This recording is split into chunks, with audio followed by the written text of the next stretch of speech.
Hi, I'm Vivek. You are watching Dr. Vivek Scientific. Pythons have predators. Small, young pythons may be attacked and eaten by a variety of birds, wild dogs and hyenas, large frogs, large insects and spiders, and even other snakes. But adult pythons are also at risk from birds of prey and even lions and leopards. Study shows pythons have a high amount of the neurotoxin mercury. Ball pythons primarily eat a diet of mice and rats, although they will sometimes enjoy eating other feeder prey like chicks, hamsters, gerbils, and guinea pigs. Burmese pythons are carnivores, eating mostly small mammals and birds. But exceptionally large pythons may search for larger food items like pigs or goats.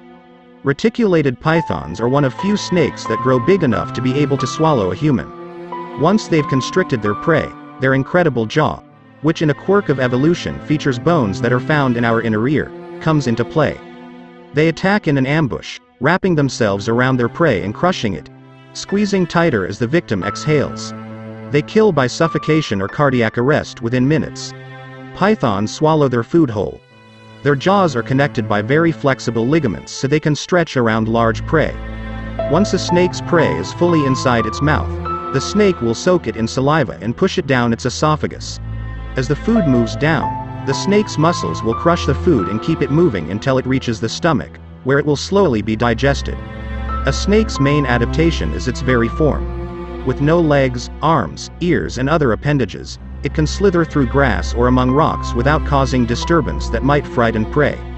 It can enter narrow holes in the ground made by rodents, find those rodents and eat them. Thanks for watching and don't forget to subscribe.